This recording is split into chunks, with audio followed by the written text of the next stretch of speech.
Democratic peace theory. The democratic peace theory posits that democracies are hesitant to engage in armed conflict with other identified democracies. Among proponents of the democratic peace theory, several factors are held as motivating peace between democratic states. Variations of the democratic peace theory emphasize that liberal and republican forms of democracies are less likely to go to war with one another. Variations of the democratic peace hold its monadic democracies are in general more peaceful in their international relations. Dyadic democracies do not go to war with other democracies, and systemic more democratic states in the international system makes the international system more peaceful. In terms of norms and identities, it is hypothesized that democratic publics are more dovish in their interactions with other democracies, and that democratically elected leaders are more likely to resort to peaceful resolution in disputes both in domestic politics and international politics. In terms of structural or institutional constraints, it is hypothesized that institutional checks and balances, accountability of leaders to the public, and larger winning coalitions make it harder for democratic leaders to go to war unless there are clearly favorable ratio of benefits to costs. These structural constraints, along with the transparent nature of democratic politics, make it harder for democratic leaders to mobilize for war and initiate surprise attacks, which reduces fear and inadvertent escalation to war. The transparent nature of democratic political systems, as well as deliberative debates involving opposition parties, the media experts, and bureaucrats, make it easier for democratic states to credibly signal their intentions. The concept of audience costs entails that threats issued by democratic leaders are taken more seriously, because democratic leaders will be electorally punished by their publics from backing down from threats, which reduces the risk of misperception and miscalculation by states. Those who dispute this theory often do so on grounds that it conflates correlation with causation, that divergent conceptualizations of democracy and war lead to divergent results. The purported causal mechanisms of the democratic peace are not theoretically credible, and that omitted variables explain the correlation better than democratic peace theory. Alternative explanations for the correlation of peace among democracies include arguments revolving around institutions, commerce, alliances, and political stability. History. Though the democratic peace theory was not rigorously or scientifically studied until the 1960s, the basic principles of the concept had been argued as early as the 18th century in the works of philosopher Immanuel Kant and political theorist Thomas Paine. Kant foreshadowed the theory in his essay Perpetual Peace, a philosophical sketch written in 1795, although he thought that a world with only constitutional republics was only one of several necessary conditions for a perpetual peace. Kant's theory was that a majority of the people would never vote to go to war unless in self-defense. Therefore, if all nations were republics, it would end war because there would be no aggressors. In earlier but less cited works, Thomas Paine made similar or stronger claims about the peaceful nature of republics. Paine wrote in Common Sense in 1776, "The republics of Europe are all, and we may say always, in peace." Paine argued that kings would go to war out of pride in situations where republics would not. French historian and social scientist Alexis de Tocqueville also argued in Democracy in America 1835-1840 that democratic nations were less likely to wage war. Dean Babst, a criminologist, was the first to do statistical research on this topic. His academic paper supporting the theory was published in 1964 in Wisconsin Sociologist. He published a slightly more popularized version in 1972 in the trade journal Industrial Research. Both versions initially received little attention. Melvin Small and J. David Singer responded they found an absence of wars between democratic states with two marginal exceptions, but denied that this pattern had statistical significance. This paper was published in the Jerusalem Journal of International Relations, which finally brought more widespread attention to the theory and started the academic debate. A 1983 paper by political scientist Michael W. Doyle contributed further to popularizing the theory. Rudolf J. Rummel was another early researcher and drew considerable lay attention to the subject in his later works. Maus and Abdullahi extended the research to lesser conflicts than wars. Bremer, Maus, and Russet found the correlation between democracy and peacefulness remained significant after controlling for many possible confounding variables. This moved the theory into the mainstream of social science.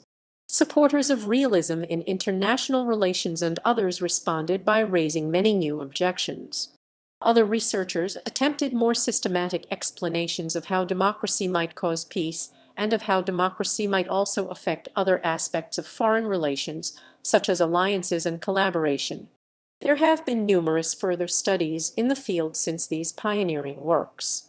Most studies have found some form of democratic peace exists, although neither methodological disputes nor doubtful cases are entirely resolved.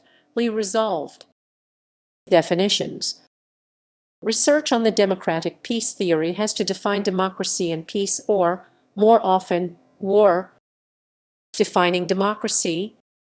Democracies have been defined differently by different theorists and researchers. This accounts for some of the variations in their findings. Some examples.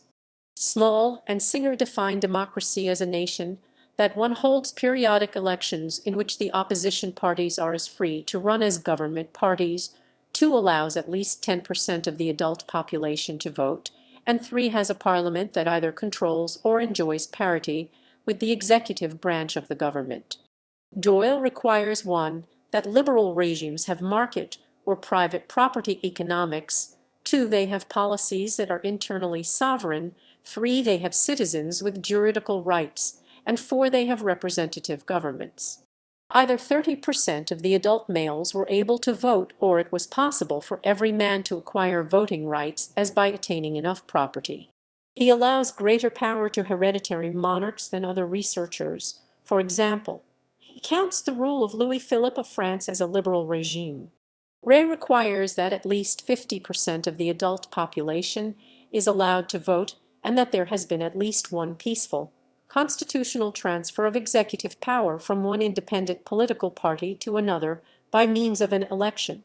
This definition excludes long periods often viewed as democratic. For example, the United States until 1800, India from independence until 1979, and Japan until 1993 were all under one-party rule and thus would not be counted under this definition. Rummel states that by democracy is meant liberal democracy, where those who hold power are elected in competitive elections with a secret ballot and wide franchise, loosely understood as including at least 2/3 of adult males, where there is freedom of speech, religion, and organization, and a constitutional framework of law to which the government is subordinate. And non-binary classifications. The above definitions are binary, classifying nations into either democracies or non-democracies. Many researchers have instead used more finely grained scales. One example is the Polity Data series, which scores each state on 2 scales, one for democracy and one for autocracy for each year since 1800, as well as several others. The use of the Polity Data has varied.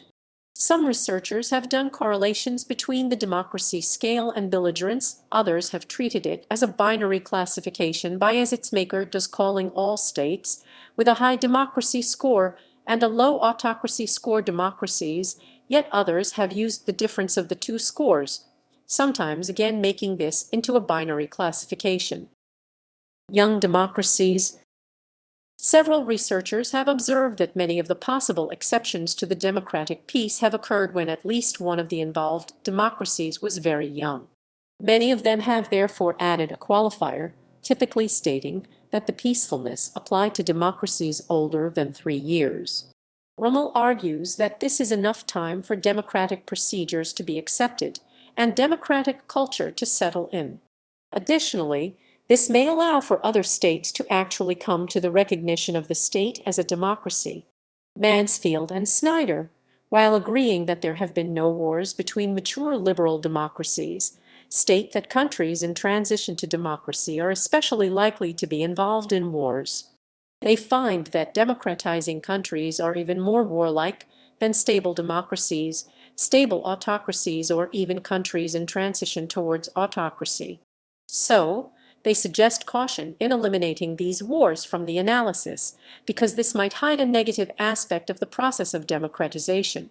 A reanalysis of the earlier study's statistical results emphasizes that the above relationship between democratization and war can only be said to hold for those democratizing countries where the executive lacks sufficient independence and institutional strength. A review cites several other studies finding that the increase in the risk of war in democratizing countries happens only if many or most of the surrounding nations are undemocratic. If wars between young democracies are included in the analysis, several studies and reviews still find enough evidence supporting the stronger claim that all democracies, whether young or established, go into war with one another less frequently, while some do not. Defining war. Quantitative research on international wars usually define war as a military conflict with more than 1,000 killed in battle in 1 year. This is the definition used in the Correlates of War project, which has also supplied the data for many studies on war. It turns out that most of the military conflicts in question fall clearly above or below this threshold. Some researchers have used different definitions. For example, where it defines war as more than 200 battle deaths. Russet, when looking at ancient Greece, only requires some real battle engagement, involving on both sides forces under state authorization. Militarized interstate disputes MID in the Correlates of War project classification are lesser conflicts than wars. Such a conflict may be no more than military display of force with no battle deaths. MID and wars together are militarized interstate conflicts, or MICs. MID include the conflicts that precede a war, so the difference between MID and MICs may be less than it appears. Statistical analysis and concerns about degrees of freedom are the primary reasons for using MID instead of actual wars. Wars are relatively rare. An average ratio of 30 MID to 1 war provides a richer statistical environment for analysis. Monadic vs. dyadic peace, Dyadic peace. Most research is regarding the dyadic peace, that democracies do not fight one another. Very few researchers have supported the monadic peace, that democracies are more peaceful in general. There are some recent papers that find a slight monadic effect. Muller and Wolff, in listing them, agree that democracies on average might be slightly, but not strongly, less warlike than other states, but general monadic explanations is neither necessary nor convincing. They note that democracies have varied greatly in their belligerence against non-democracies. Possible exceptions, civil exceptions. Some scholars support the democratic peace on probabilistic grounds. Since many wars have been fought since democracies first arose, we might expect a proportionate number of wars to have occurred between democracies if democracies fought each other as freely as other pairs of states. But proponents of democratic peace theory claim that the number is much less than might be expected. However, opponents of the theory argue this is mistaken and claim there are numerous examples of wars between democracies. Historically troublesome cases for the democratic peace theory include the Sicilian Expedition, the War of 1812, the U.S. Civil War, the Fascista crisis, conflicts between Ecuador and Peru, the Cod Wars, the Spanish-American War, and the Kargil War. Doyle cites the Pakistan War and the Lebanese Air Force's intervention in the Six-Day War. The total number of cases suggested in the literature is at least 50. The data set Bremer was using showed one exception, the French-Thai War of 1940. Gleditsch sees the state of war between Finland and United Kingdom during World War II as a special case, which should probably be treated separately, an incidental state of war between democracies during large and complex war with hundreds of belligerents, and the constant. However, the British did conduct a few military actions of minor scope against the Finns, more to demonstrate their alliance with the Soviets than to actually engage in war with Finland. Page Fortna discusses the 1974 Turkish invasion of Cyprus and the Kargil War as exceptions, finding the latter to be the most significant. However, the status of these countries as being truly democratic is a matter of debate. For instance, in Spain in 1898, two parties alternated in the government in a controlled process known as El Turno Pacifico, and the caciques, powerful local figures, were used to manipulate election results, and as a result resentment of the system slowly built up over time, and important nationalist movements as well as unions started to form. Similarly, the Turkish intervention in Cyprus occurred only after the Cypriot elected government was abolished in a coup sponsored by the military government of Greece. Limiting the theory to only truly stable and genuine democracies leads to a very restrictive set of highly prosperous nations with little incentive in armed conflict that might harm their economies, in which the theory might be expected. One advocate of the democratic peace explains that his reason to choose a definition of democracy sufficiently restrictive. Statistical difficulties due to newness of democracy. One problem with the research on wars is that, as the realist John Mearsheimer put it, democracies have been few in number over the past 2 centuries, and thus there have been few opportunities where democracies were in a position to fight one another. Democracies have been very rare until recently. Even looser definitions of democracy, such as Doyle's, find only a dozen democracies before the late 19th century, and many of them short-lived or with limited franchise. Freedom House finds no independent state with universal suffrage in 1900. Wayman, a supporter of the theory, states that if we rely solely on whether there has been an inter-democratic war, it is going to take many more decades of peace to build our confidence in the stability of the democratic peace.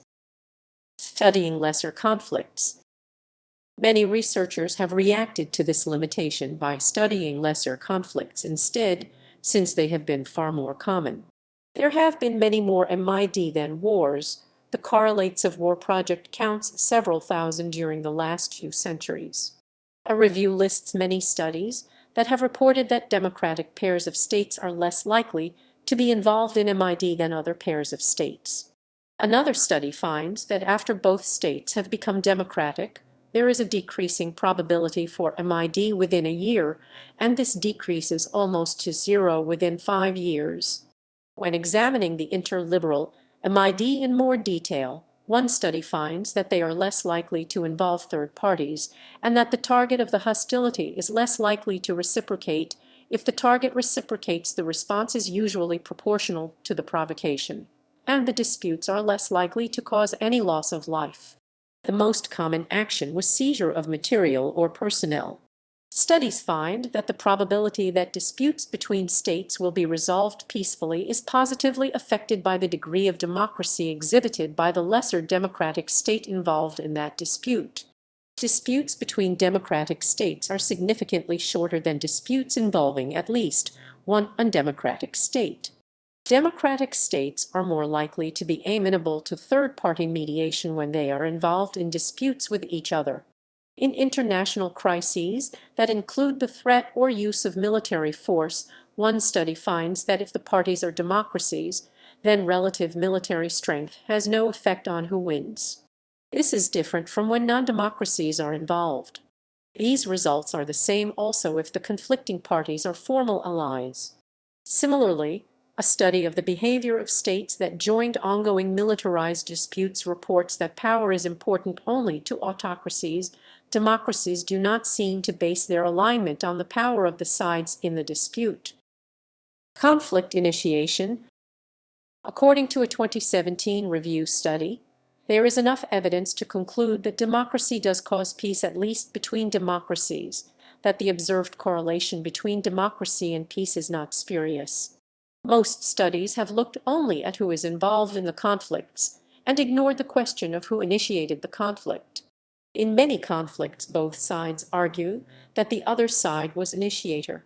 Several researchers have argued that studying conflict initiation is of limited value because existing data about conflict initiation may be especially unreliable.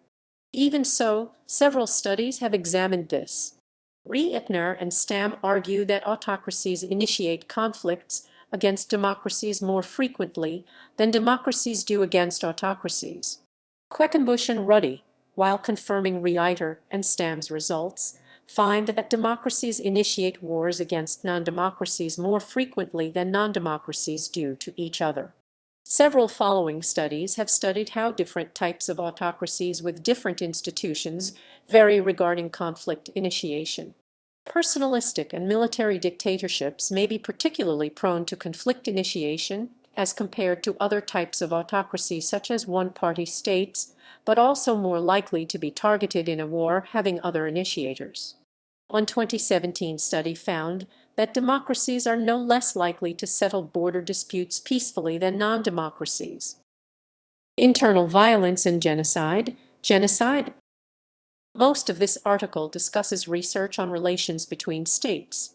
However, there is also evidence that democracies have less internal systematic violence. For instance, one study finds that the most democratic and the most authoritarian states have few civil wars, and intermediate regimes the most.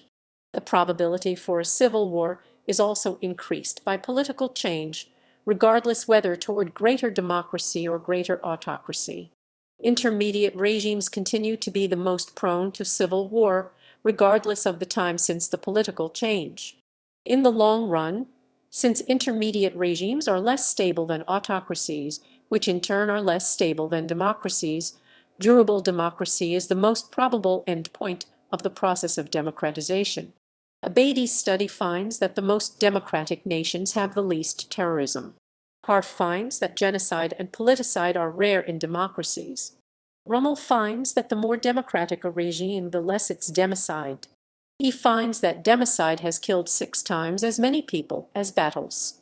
Davenport and Armstrong Roman too list several other studies and states repeatedly democratic political systems have been found to decrease political bans, censorship, torture, disappearances, and mass killing, doing so in a linear fashion across diverse measurements, methodologies, time periods, countries, and contexts.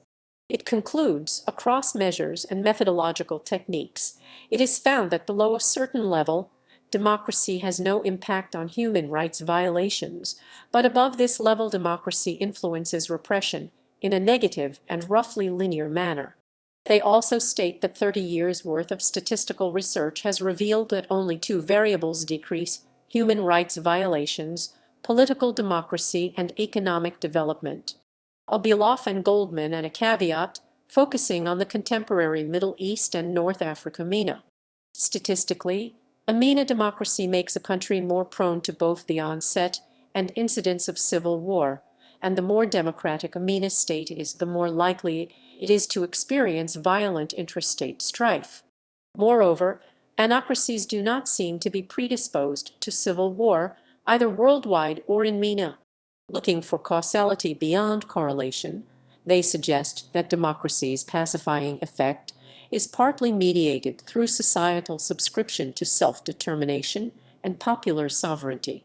This may turn democratizing nationalism to a long-term prerequisite, not just an immediate hindrance to peace and democracy. Explanations. These theories have traditionally been categorized into 2 groups: explanations that focus on democratic norms and explanations that focus on democratic political structures. They usually are meant to be explanations for little violence between democracies, not for a low level of internal violence in democracies. Several of these mechanisms may also apply to countries of similar systems. The book Never at War finds evidence for an oligarchic peace. One example is the Polish-Lithuanian Commonwealth, in which the Sejm resisted and vetoed most royal proposals for war, like those of W. Ladislaw Roman IV Vasa. Democratic norms. One example from the first group is that liberal democratic culture may make the leaders accustomed to negotiation and compromise. Another, that of belief in human rights, may make people in democracies reluctant to go to war, especially against other democracies. The decline in colonialism, also by democracies, may be related to a change in perception of non-European peoples and their rights. Bruce Russett also argues that the democratic culture affects the way leaders resolve conflicts. In addition, he holds that a social norm emerged toward the end of the 19th century that democracies should not fight each other, which strengthened when the democratic culture and the degree of democracy increased, for example, by widening the franchise. Increasing democratic stability allowed partners in foreign affairs to perceive a nation as reliably democratic. The alliances between democracies during the two world wars and the Cold War also strengthened the norms. He sees less effective traces of this norm in Greek antiquity. Hans Kochler relates the question of transnational democracy to empowering the individual citizen by involving him, through procedures of direct democracy, in a country's international affairs, and he calls for the restructuring of the United Nations organization according to democratic norms. He refers in particular to the Swiss practice of participatory democracy. Musso argues that it is market-oriented development that creates the norms and values that explain both democracy and the peace. In less developed countries, individuals often depend on social networks that impose conformity to in-group norms and beliefs, and loyalty to group leaders. When jobs are plentiful on the market, in contrast, as in market-oriented developed countries, individuals depend on a strong state that enforces contracts equally. Cognitive routines emerge of abiding by state law rather than group leaders, and, as in contracts, tolerating differences among individuals. Voters in marketplace democracies thus accept only impartial liberal governments and constrain leaders to pursue their interests in securing equal access to global markets and in resisting those who distort such access with force. Marketplace democracies thus share common foreign policy interests in the supremacy and predictability of international law over brute power politics, and equal and open global trade over closed trade and imperial preferences. When disputes do originate between marketplace democracies, they are less likely than others to escalate to violence because both states, even the stronger one, perceive greater long-term interests in the supremacy of law over power politics. Braumoller argues that liberal norms of conflict resolution vary because liberalism takes many forms. By examining survey results from the newly independent states of the former Soviet Union, the author demonstrates that liberalism in that region bears a stronger resemblance to 19th-century liberal nationalism than to the sort of universalist, Wilsonian liberalism described by democratic peace theorists, and that, as a result, liberals in the region are more, not less. A 2013 study by Jessica Weeks and Michael Toms found through survey experiments that the public was less supportive of war in cases involving fellow democracies. Democratic political structures. The case for institutional constraints goes back to Immanuel Kant, who wrote, "If the consent of the citizens is required in order to decide that war should be declared, and in this Constitution it cannot but be the case, nothing is more natural than that they would be very cautious in commencing such a poor game, decreeing for themselves all the calamities of war. Among the latter would be having to fight, having to pay the costs of war from their own resources, having painfully to repair the devastation war leaves behind, and, to fill up the measure of evils, load themselves with a heavy national debt that would embitter peace itself and that can never be liquidated on account of constant wars in the future. Democracy thus gives influence to those most likely to be killed or wounded in wars, and their relatives and friends, and to those who pay the bulk of the war taxes. This monadic theory must, however, explain why democracies do attack non-democratic states. One explanation is that these democracies were threatened or otherwise were provoked by the non-democratic states.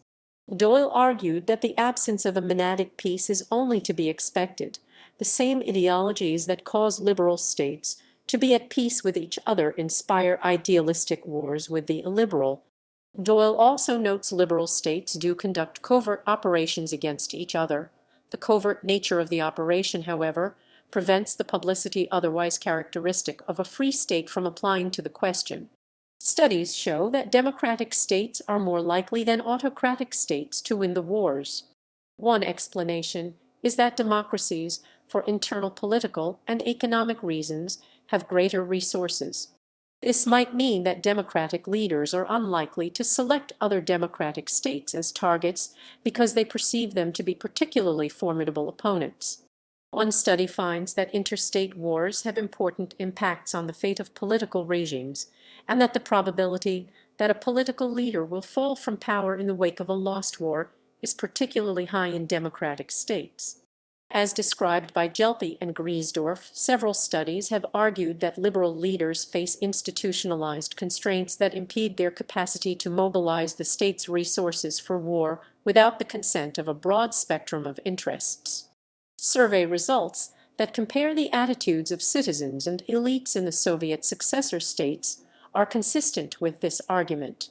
Moreover, these constraints are readily apparent to other states and cannot be manipulated by leaders. Thus, democracies send credible signals to other states of an aversion to using force. These signals allow democratic states to avoid conflicts with one another, but they may attract aggression from non-democratic states. Democracies may be pressured to respond to such aggression, perhaps even preemptively through the use of force. Also, as described by Jelpe and Griesdorf, studies have argued that when democratic leaders do choose to escalate international crises, their threats are taken as highly credible, since there must be a relatively large public opinion for these actions. In disputes between liberal states, the credibility of their bargaining signals allows them to negotiate a peaceful settlement before mobilization. A 2017 study by Jeff Carter found evidence that democratic states are slower to mobilize for war. An explanation based on game theory similar to the last two above. In contrast, it is difficult to know the intentions of non-democratic leaders, what effect concessions will have. Thus, there will be mistrust and unwillingness to make concessions if at least one of the parties in a dispute is a non-democracy. The risk factors for certain types of state have, however, changed since Kant's time.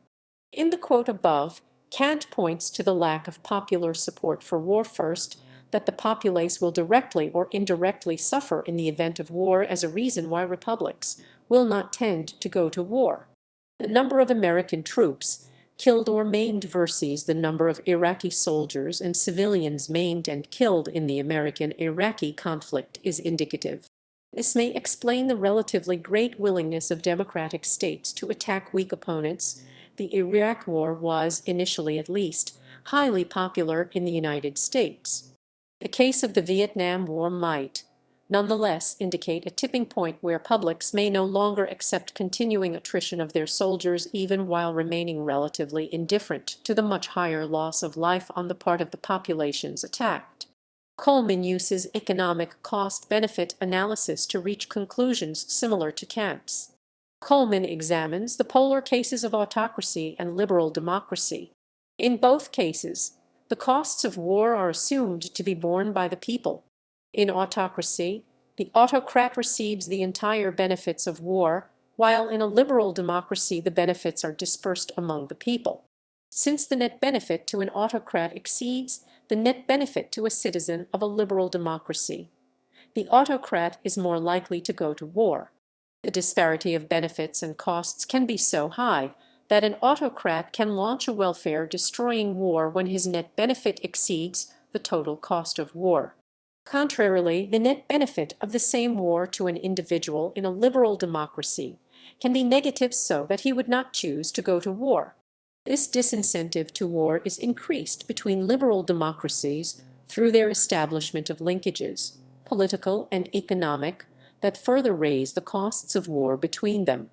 Therefore, liberal democracies are less likely to go war, especially against each other. Coleman further distinguishes between offensive and defensive wars and finds that liberal democracies are less likely to fight defensive wars that may have already begun due to excessive discounting of future costs. Brad Levesque and Neil Naring argue that democratic states are less likely to produce decision-making errors in crises due to a larger and more diverse set of actors who are involved in the foreign policy decision-making process. Using selectorate theory, Bruce Bueno de Mesquita, James D. Morrow, Randolph M. Syverson, and Alastair Smith argue these leads democratic states to avoid one another, but war with weak non-democratic states. Audience costs. A prominent rational choice argument for the democratic peace is that democracies carry greater audience costs than authoritarian states, which makes them better at signaling their intentions in interstate disputes. Arguments regarding the credibility of democratic states in disputes has been subject to debate among international relations scholars. Two studies, 2001, using the MID and ICB datasets, provided empirical support for the notion that democracies were more likely to issue effective threats. However, a 2012 study by Alexander B. Downs and Todd S. Setzer found that existing datasets were not suitable to draw any conclusions as to whether democratic states issued more effective threats. They constructed their own dataset specifically for interstate military threats and outcomes, which found no relationship between regime type and effective threats. A 2017 study, which recorded flaws in the MID dataset, ultimately concluded that there are no regime-based differences in dispute reciprocation, and prior findings may be based largely on poorly coded data. Other scholars have disputed the democratic credibility argument, questioning its causal logic and empirical validity. Research by Jessica Weeks argued that some authoritarian regime types have similar audience costs as in democratic states. A 2021 study found that Americans perceived democracies to be more likely to back down in crises, which contradicts the expectations of the audience costs literature. Criticism. There are several logically distinguishable classes of criticism. They usually apply to no wars or few MID between democracies, not to little systematic violence in established democracies. In addition, there has been a list of wars between democracies. Counterexamples also include Saudi Arabia, one of the most authoritarian states in the world, where there are hundreds of state executions, and Uzbekistan, another authoritarian state which did engage in mega-murder. The 1987-1989 JVP insurrection in Sri Lanka is an example in which politicide was committed by a democratic regime, resulting in the deaths of at least 13,000 and 30,000 suspected JVP members or alleged supporters. Statistical significance. One study has argued that there have been as many wars between democracies as one would expect between any other couple of states. However, its authors include wars between young and dubious democracies, and very small wars. Others state that, although there may be some evidence for democratic peace, the data sample or the time span may be too small to assess any definitive conclusions. For example, Gao finds evidence for democratic peace to be insignificant before 1939 because of the too small number of democracies, and offers an alternate realist explanation for the following period. Gao's use of statistics has been criticized, with several other studies and reviews finding different or opposing results. However, this can be seen as the longest-lasting criticism to the theory as noted earlier. Also, some supporters agree that the statistical sample for assessing its validity is limited or scarce, at least if only full-scale wars are considered. According to one study, which uses a rather restrictive definition of democracy and war, there were no wars between jointly democratic couples of states in the period from 1816 to 1992. Assuming a purely random distribution of wars between states, regardless of their democratic character, the predicted number of conflicts between democracies would be around 10. So Ray argues that the evidence is statistically significant, but that it is still conceivable that, in the future, even a small number of inter-democratic wars would cancel out such evidence. Peace comes before democracy. Douglas M. Gibler and Andrew Osiak in their study argued peace almost always comes before democracy and that states do not develop democracy until all border disputes have been settled.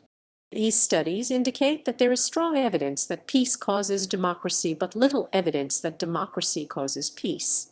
Azargat argues that it is not democracy in itself that leads to peace, but other aspects of modernization, such as economic prosperity and lower population growth. The hypothesis that peace causes democracy is supported by psychological and cultural theories. Christian Wells's human empowerment theory posits that existential security leads to emancipative cultural values and support for a democratic political organization. This also follows from the so-called regality theory based on evolutionary psychology. Wars against non-democracies. Several studies fail to confirm that democracies are less likely to wage war than autocracies if wars against non-democracies are included.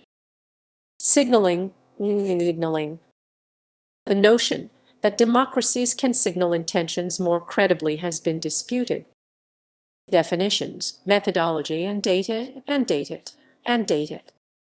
Some authors criticize the definition of democracy by arguing that states continually reinterpret other states' regime types as a consequence of their own objective interests and motives, such as economic and security concerns. For example, one study reports that Germany was considered a democratic state by Western opinion leaders at the end of the 19th century, yet in the years preceding World War I, when its relations with the United States, France, and Britain started deteriorating, Germany was gradually reinterpreted as an autocratic state in absence of any actual regime change. Schumann moves a similar criticism regarding the Western perception of Milosevic's Serbia between 1989 and 1999.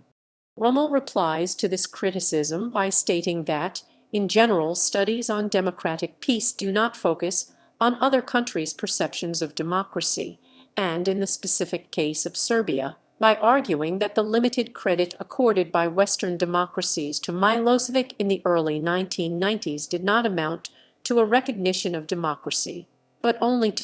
Some democratic peace researchers have been criticized for post hoc reclassifying some specific conflicts as non-wars or political systems as non-democracies without checking and correcting the whole data set used similar. Supporters and opponents of the democratic peace agree that this is bad use of statistics, even if a plausible case can be made for the correction. A military affairs columnist of the newspaper Asia Times has summarized the above criticism in a journalist's fashion, describing the theory as subject to the no true Scotsman problem. Exceptions are explained away as not being between real democracies or real wars. Some democratic peace researchers require that the executive result from a substantively contested election.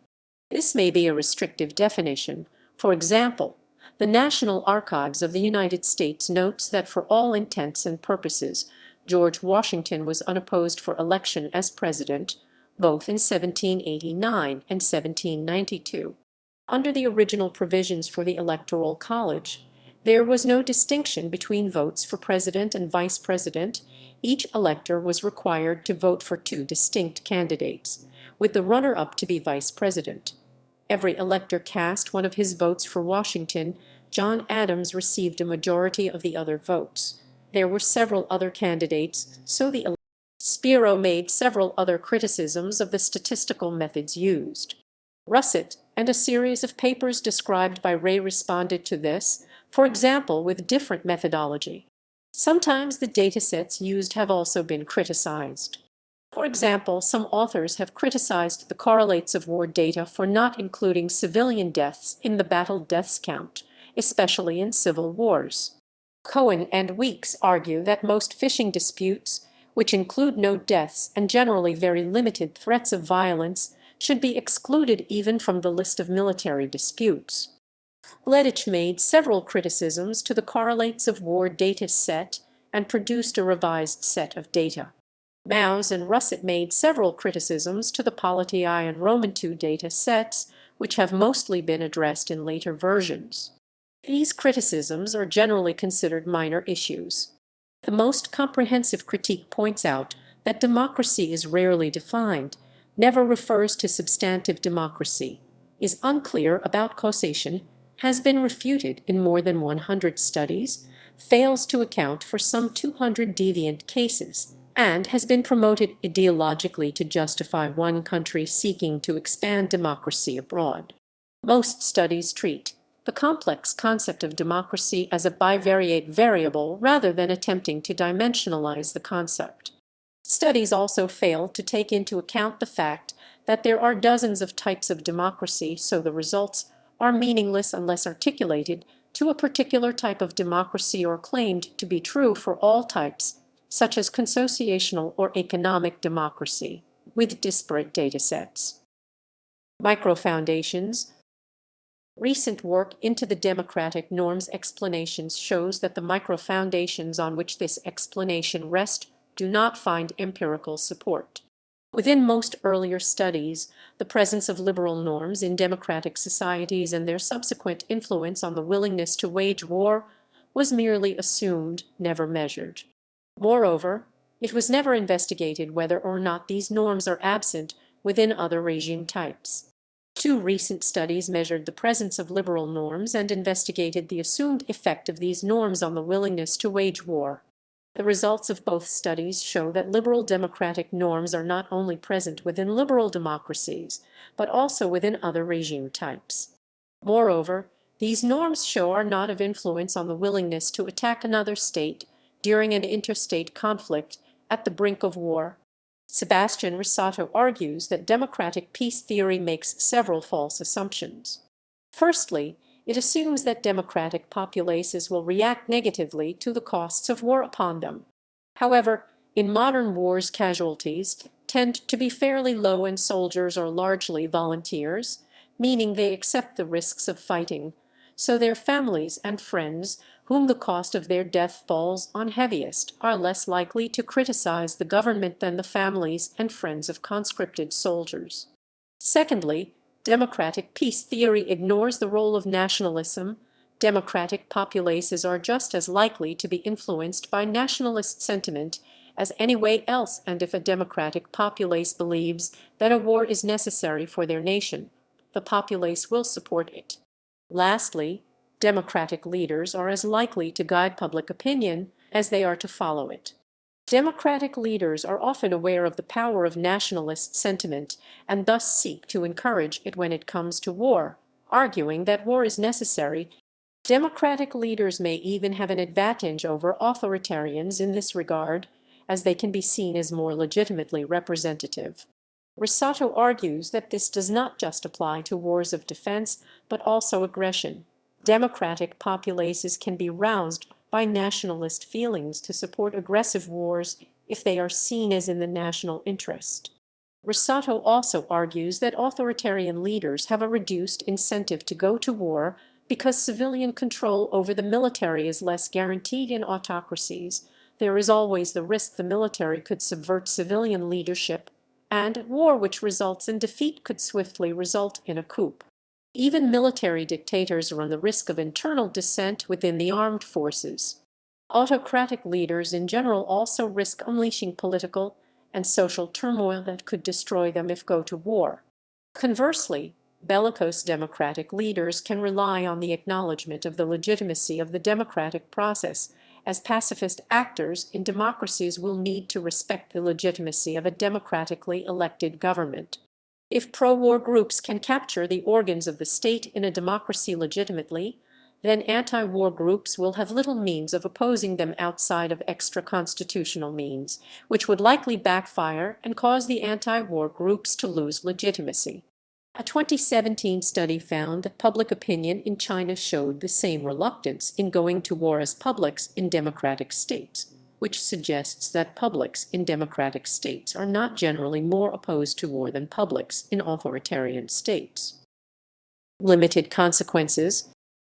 The peacefulness may have various limitations and qualifiers and may not actually mean very much in the real world. Democratic peace researchers do in general not count as wars conflicts which do not kill 1,000 on the battlefield. Thus they exclude, for example, the bloodless Cod Wars. However, research has also found a peacefulness between democracies when looking at lesser conflicts. Liberal democracies have less of these wars than other states after 1945. This might be related to changes in the perception of non-European peoples, as embodied in the Universal Declaration of Human Rights. Related to this is the human rights violations committed against native people, sometimes by liberal democracies. One response is that many of the worst crimes were committed by non-democracies, like in the European colonies before the 19th century, in King Leopold Roman II of Belgium's privately owned Congo Free State and in Joseph Stalin's Soviet Union. The United Kingdom abolished slavery in British territory in 1833, immediately after the Reform Act 1832 had significantly enlarged the franchise. Of course, the abolition of the slave trade had been enacted in 1807, and many DPT supporters would deny that the UK was a liberal democracy in 1833 when examining interstate wars. Herman and Kegley, Jr. argue that interventions between democracies are more likely to happen than projected by an expected model. They further argue that democracies are more likely to intervene in other liberal states than against countries that are non-democracies. Finally, they argue that these interventions between democracies have been increasing over time and that the world can expect more of these interventions in the future. The methodology used has been criticized, and more recent studies have found opposing results. Rummel argues that the continuing increase in democracy worldwide will soon lead to an end to wars and democide, possibly around or even before the middle of this century.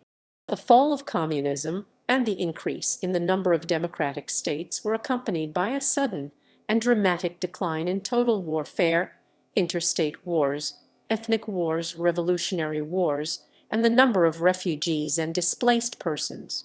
One report claims that the two main causes of this decline in warfare are the end of the Cold War itself and decolonization, but also claims that the three Canchian factors have contributed materially.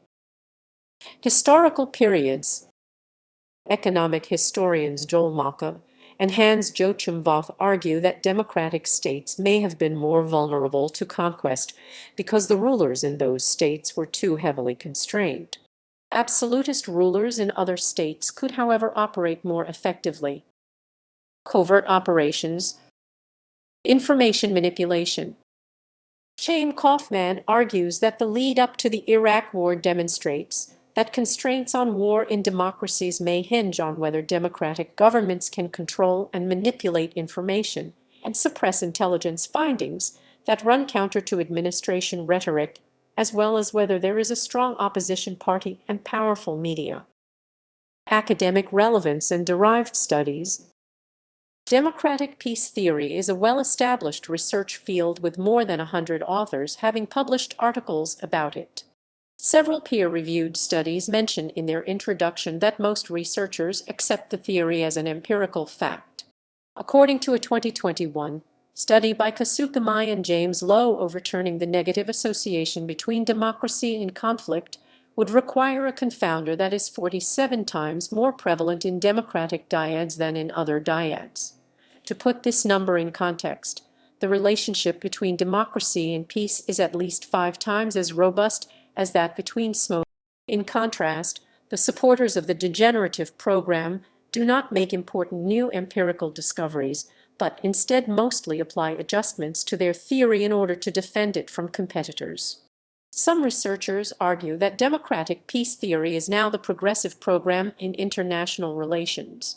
According to these authors, the theory can explain the empirical phenomena previously explained by the earlier dominant research program, realism in international relations. In addition, the initial statement that democracies do not or rarely wage war on one another has been followed by a rapidly growing literature on novel empirical regularities. Other examples are several studies finding that democracies are more likely to ally with one another than with other states, forming alliances which are likely to last longer than alliances involving non-democracies. Several studies showing that democracies conduct diplomacy differently and in a more conciliatory way compared to non-democracies. One study finding coup by provoking a war. Many democracies become non-democratic by war, as being aggressed or as aggressor quickly after a coup. Sometimes the coup leader worked to provoke that war. Carl Schmitt wrote on how to overrule a constitution. Sovereign is he who decides on the exception. Schmitt, again, on the need for internal and foreign enemies because they are useful, to persuade the people not to trust anyone more than the leader.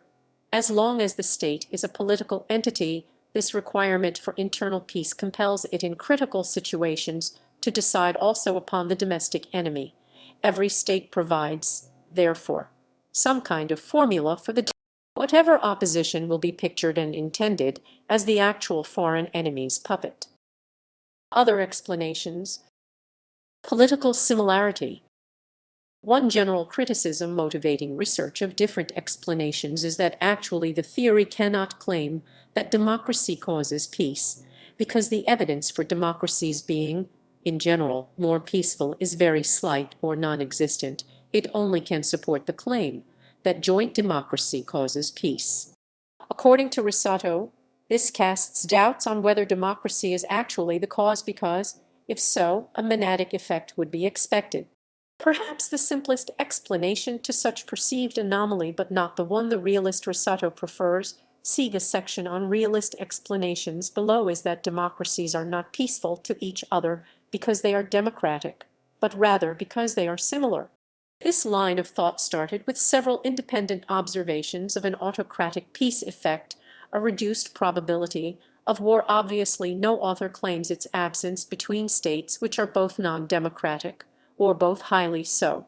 This has led to the hypothesis that democratic peace emerges as a particular case when analyzing a subset of states which are, in fact, similar, or that similarity in general does not solely affect the probability of war, but only coherence of strong political regimes such as full democracies and stark autocracies. Autocratic peace, and the explanation based on political similarity, is a relatively recent development, and opinions about its value are varied. Henderson builds a model considering political similarity, geographic distance, and economic interdependence as its main variables, and concludes that democratic peace is a statistical artifact which disappears when the above variables are taken into account.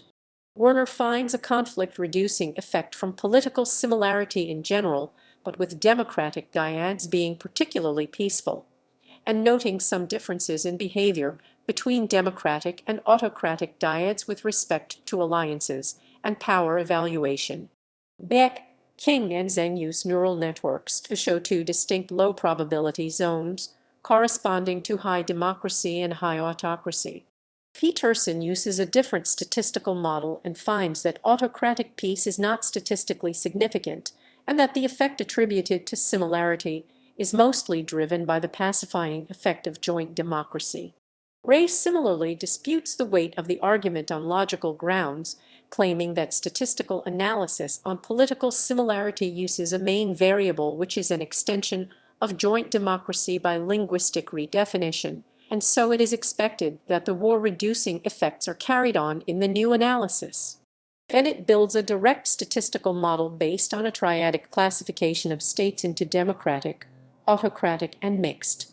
He finds that autocratic dyads have a 35% reduced chance of going into any type of armed conflict with respect to a reference mixed dyad. Democratic dyads have a 55% reduced chance. This effect gets stronger when looking at more severe conflicts. For wars more than 1,000 battle deaths, he estimates democratic dyads to have an 82% lower risk than autocratic dyads. He concludes that autocratic peace exists, but democratic peace is clearly stronger. However, he finds no relevant pacifying effect of political similarity except at the extremes of the scale. To summarize a rather complex picture, there are no less than 4 possible stances on the value of this criticism. Political similarity, plus some complementary variables, explains everything. Democratic peace is a statistical artifact. Henderson subscribes to this view. Political similarity has a pacifying effect, but democracy makes it stronger. Werner would probably subscribe to this view. Political similarity in general has little or no effect, except at the extremes of the democracy-autocracy scale. A democratic peace and an autocratic peace exist separately, with the first one being stronger and may have different explanations. Bennett holds this view, and Kinsella mentions this as a possibility. Political similarity has little or no effect, and there is no evidence for autocratic peace. Peterson and Ray are among defendants of this view. Economic factors.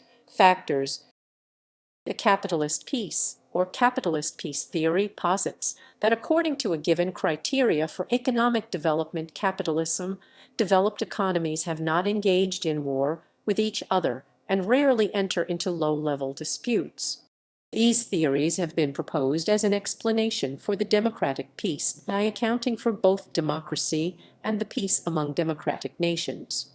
The exact nature of the causality depends upon both the proposed variable and the measure of the indicator. A majority of researchers on the determinants of democracy agree that economic development is a primary factor which allows the formation of a stable and healthy democracy.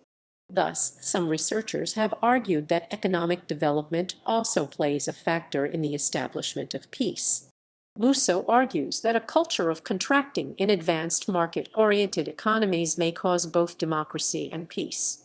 These studies indicate that democracy alone is an unlikely cause of the democratic peace. A low level of market-oriented economic development may hinder development of liberal institutions and values. Heger and Suva confirmed these expectations. Musso finds that democracy is a significant factor only when both democracies have levels of economic development well above the global median. In fact, the poorest 21% of the democracies studied and the poorest 4–5% of current democracies are significantly more likely than other kinds of countries to fight each other.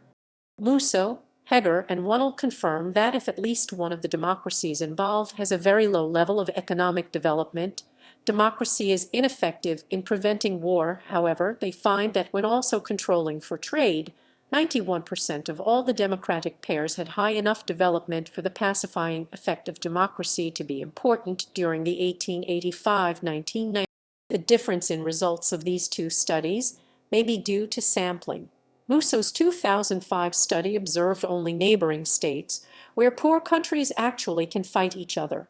In fact, fully 89% of militarized conflicts between less developed countries from 1920 and 2000 were among directly contiguous neighbors. He argues that it is not likely that the results can be explained by trade because developed states have large economies. They do not have high levels of trade interdependence. In fact, the correlation of developed democracy with trade interdependence is a scant 0.6 Pearsons, or considered substantively no correlation by statisticians. Both world wars were fought between countries which can be considered economically developed. Musso argues that both Germany and Japan, like the USSR during the Cold War and Saudi Arabia today, had state-managed economies and thus lacked his market norms. Heger finds that democracy is correlated with civil peace only for developed countries and for countries with high levels of literacy. Conversely, the risk of civil war decreases with development only for democratic countries. Gartsk argues that economic freedom, a quite different concept from Musso's market norms or financial dependence, explains the developed democratic peace, and these countries may be weak on these dimensions too. Rummel criticizes Gartsk's methodology and argues that his results are invalid. Alan Dafoe, John R. Wunnel, and Bruce Russett have challenged Gartsk and Musso's research. Several studies find that democracy, more trade, causing greater economic interdependence, and membership in more intergovernmental organizations reduce the risk of war. This is often called the Canchian peace theory since it is similar to Kant's earlier theory about a perpetual peace. It is often also called liberal peace theory, especially when one focuses on the effects of trade and democracy. The theory that free trade can cause peace is quite old and referred to as communism. Many researchers agree that these variables positively affect each other, but each has a separate pacifying effect. For example, in countries exchanging a substantial amount of trade, Economic interest groups may exist that oppose a reciprocal disruptive war, but in democracy such groups may have more power, and the political leaders be more likely to accept their requests. Weed argues that the pacifying effect of free trade and economic interdependence may be more important than that of democracy, because the former affects peace both directly and indirectly by producing economic development and ultimately democracy. Weed also lists some other authors supporting this view. However, some recent studies find no effect from trade, but only from democracy. None of the authors listed argues that free trade alone causes peace. Even so, the issue of whether free trade or democracy is more important in maintaining peace may have potentially significant practical consequences, for example, on evaluating the effectiveness of applying economic sanctions and restrictions to autocratic countries. It was Michael Doyle who reintroduced Kant's 3 articles into democratic peace theory. He argued that a Pacific union of liberal states has been growing for the past 2 centuries. He denies that a pair of states will be peaceful simply because they are both liberal democracies. If that were enough, liberal states would not be aggressive towards weak non-liberal states as the history of American relations with Mexico shows they are. Rather, liberal democracy is a necessary condition for international organization and hospitality, which are Kant's other 2 articles, and all 3 are sufficient to produce peace. Other Kantians have not repeated Doyle's argument that all 3 in the triad must be present, instead stating that all 3 reduce the risk of war. Emanuel Wallerstein has argued that it is the global capitalist system that creates shared interests among the dominant parties, thus inhibiting potentially harmful belligerents. Tony Negri and Michael Hart take a similar stance, arguing that the intertwined network of interests in the global capitalism leads to the decline of individual nation-states and the rise of a global empire which has no outside and no external enemies. As a result, they write, the era of imperialist, inter-imperialist, and anti-imperialist wars is over. We have entered the era of minor and internal conflicts. Every imperial war is a civil war, a police action. Other explanations. Many studies supporting the theory have controlled for many possible alternative causes of the peace. Examples of factors controlled for are geographic distance, geographic contiguity, power status, alliance ties, militarization, economic wealth and economic growth, power ratio, and political stability. These studies have often found very different results depending on methodology and included variables, which has caused criticism. DPT does not state democracy is the only thing affecting the risk of military conflict. Many of the mentioned studies have found that other factors are also important. Several studies have also controlled for the possibility of reverse causality from peace to democracy. For example, one study supports the theory of simultaneous causation, finding that dyads involved in wars are likely to experience a decrease in joint democracy, which in turn increases the probability of further war. So they argue that disputes between democratizing or democratic states should be resolved externally at a very early stage in order to stabilize the system.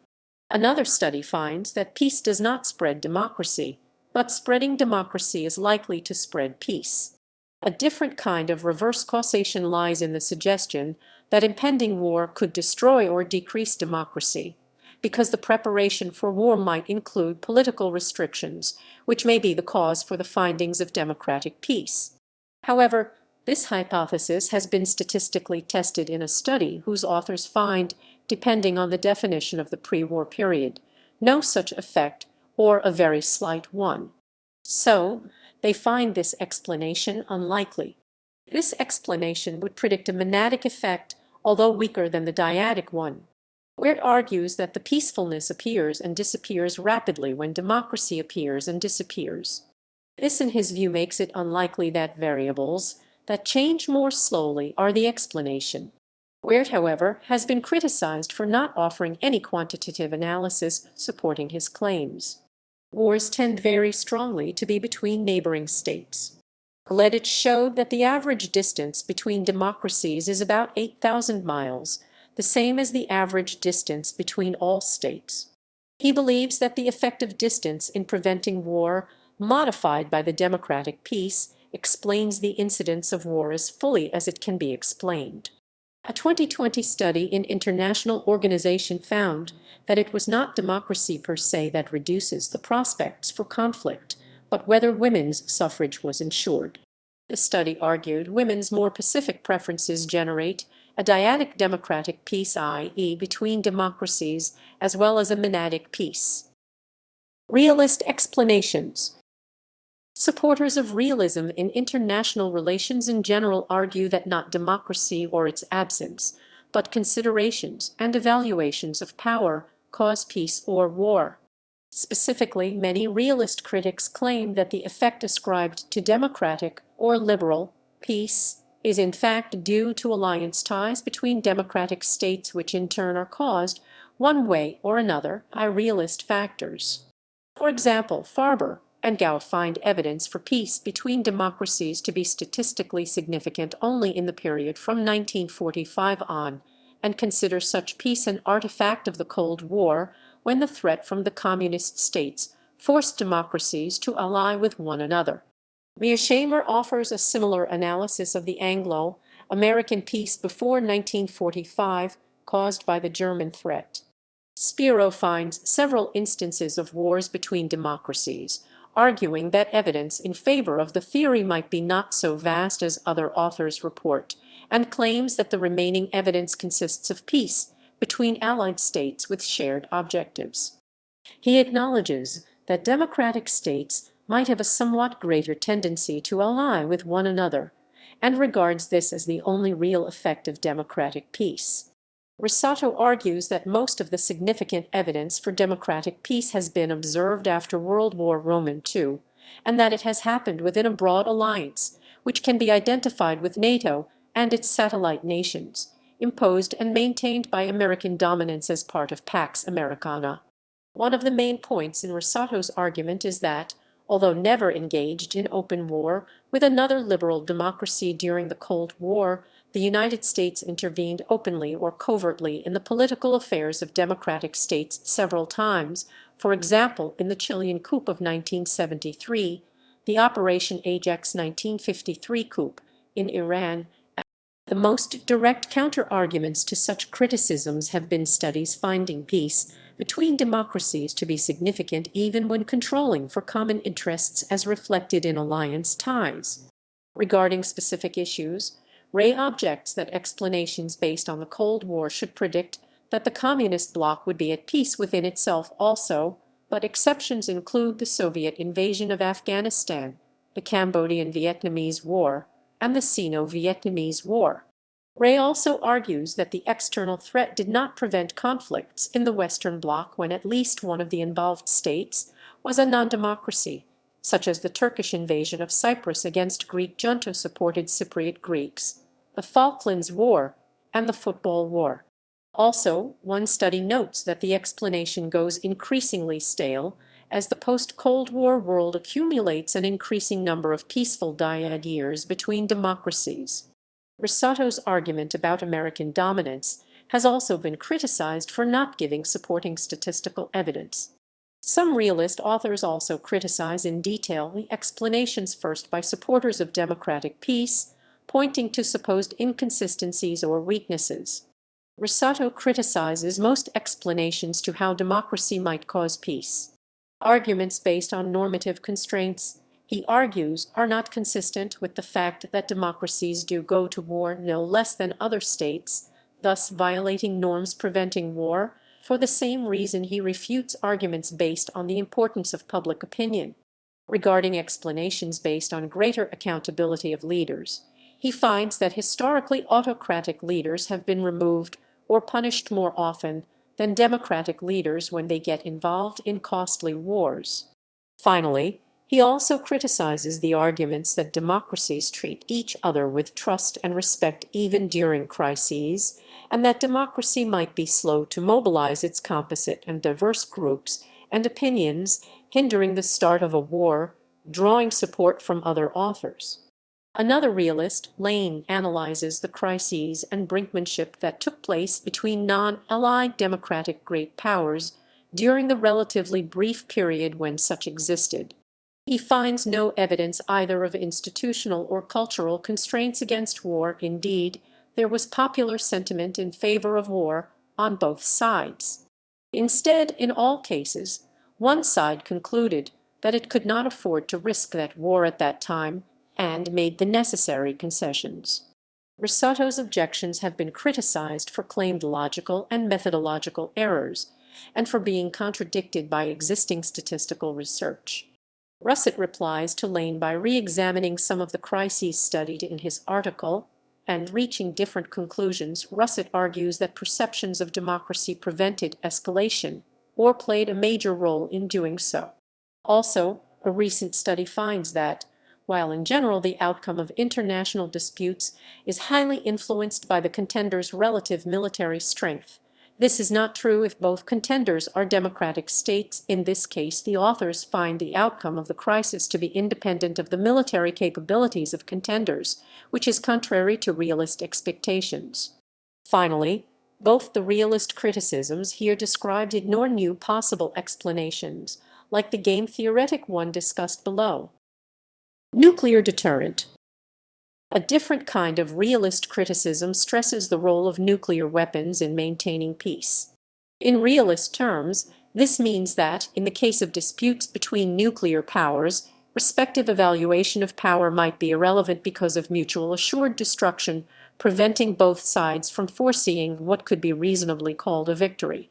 The 1999 Kargil War between India and Pakistan has been cited as a counterexample to this argument, though this was a small, regional conflict, and the threat of WMD being used contributed to its de-escalation.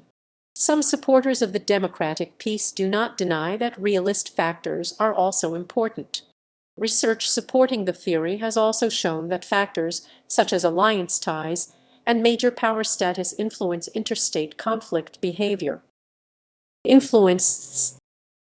The democratic peace theory has been extremely divisive among political scientists. It is rooted in the idealist and classical liberalist traditions and is opposed to the dominant theory of realism. In the United States, presidents from both major parties have expressed support for the theory. In his 1994 State of the Union address, then-President Bill Clinton, a member of the Democratic Party, said, "Ultimately, the best strategy to ensure our security and to build a durable peace is to support the advance of democracy elsewhere. Democracies don't attack each other." In a 2004 press conference, then-President George W. Bush, a member of the Republican Party, said, "And the reason why I'm so strong on democracy is democracies don't go to war with each other. And the reason why is the people of most societies don't like war, and they understand what war means. I've got great faith in democracies to be a secure Europe in a better world." European Security Strategy states, "The best protection for our security is a world of well-governed democratic states." Tony Blair has also claimed the theory is correct. As justification for initiating war, some fear that the democratic peace theory may be used to justify wars against non-democracies in order to bring lasting peace in a democratic crusade. Woodrow Wilson in 1917 asked Congress to declare war against Imperial Germany, citing Germany's sinking of American ships due to unrestricted submarine warfare and the Zimmermann telegram, but also stating that a steadfast concert for peace can never be maintained except by a partnership of democratic nations, and the world must be made safe for democracy. R.J. Rummel was a notable proponent of war for the purpose of spreading democracy. Based on this theory, some point out that the democratic peace theory has been used to justify the 2003 Iraq War. Others argue that this justification was used only after the war had already started. Furthermore, Weed has argued that the justification is extremely weak because forcibly democratizing a country completely surrounded by non-democracies, most of which are full autocracies, as Iraq was, is at least as likely to increase the risk of war as it is to decrease it. Some studies show that dyads formed by one democracy and one autocracy are the most war. According to Weed, if the United States and its allies wanted to adopt a rational strategy of forced democratization based on democratic peace, which he still does not recommend, it would be best to start intervening in countries which border with at least one or two stable democracies and expand gradually. Also, research shows that attempts to create democracies by using external force has often failed. Gleditsch, Christiansen, and Heger argue that forced democratization by interventionism may initially have partial success, but often create an unstable democratizing country, which can have dangerous consequences in the long run. Those attempts which had a permanent and stable success, like democratization in Austria, West Germany, and Japan, after World War II, mostly involved countries which had an advanced economic and social structure already, and implied a drastic change of the whole political culture. Supporting internal democratic movements and using diplomacy may be far more successful and less costly. Thus, the theory and related research, if they were correctly understood, may actually be an argument against a democratic crusade. Michael Haas has written perhaps the most trenchant critique of a hidden normative agenda. Among the points raised due to sampling manipulation, the research creates the impression that democracies can justifiably fight non-democracies, snuff out budding democracies, or even impose democracy. And due to sloppy definitions, there is no concern that democracies continue undemocratic practices yet remain in the sample as if pristine democracies. This criticism is confirmed by David Keane, who finds that almost all historical attempts to impose democracy by violent means have failed. Other factors related to democracies being more peaceful. According to Asser Gatzwar in Human Civilization, there are several related and independent factors that contribute to democratic societies being more peaceful than other forms of governments. Wealth and comfort. Increased prosperity in democratic societies has been associated with peace because civilians are less willing to endure hardship of war and military service due to a more luxurious life at home than in pre-modern times. Increased wealth has worked to decrease war through comfort. Metropolitan service society, the majority of army recruits come from the countryside or factory workers. Many believe that these types of people are suited for war. But as technology progressed, the army turned more towards advanced services and information that rely more on computerized data, which urbanized people are recruited more for this service. Sexual revolution. The availability of sex due to the pill and women joining the labor market could be another factor that has led to less enthusiasm for men to go to war. Young men are more reluctant to leave behind the pleasures of life for the rigors and chastity of the army. Fewer young males. There is greater life expectancy, which leads to fewer young males. Young males are the most aggressive and the ones that join the army the most. With fewer younger males in developed societies could help explain more pacificity. Fewer children per family, lower fertility rate. During pre-modern times, it was always hard for families to lose a child, but in modern times it has become more difficult due to more families having only one or two children. It has become even harder for parents to risk the loss of a child in war. However, Get recognizes that this argument is a difficult one because during pre-modern times the life expectancy was not high for children and bigger families were necessary. Women's franchise. Women are less overtly aggressive than men. Therefore, women are less inclined to serious violence and do not support it as much as men do. In liberal democracies, women have been able to influence the government by getting elected. Electing more women could have an effect on whether liberal democracies take a more aggressive approach on certain issues. Nuclear weapons. Nuclear weapons could be the reason for not having a great power war. Many believe that a nuclear war would result in mutually assured destruction, which means that both countries involved in a nuclear war have the ability to strike the other until both sides are wiped out. This results in countries not wanting to strike the other for fear of being wiped out. Related theories. European peace. There is significant debate over whether the lack of any major European general wars since 1945 is due to cooperation and integration of liberal, democratic European states themselves, as in the European Union, or Franco-German cooperation and enforced peace due to intervention of the Soviet Union. The debate over this theory was thrust in the public eye when the 2012 Nobel Peace Prize was awarded to the European Union for its role in creating peace in Europe. Notes and references.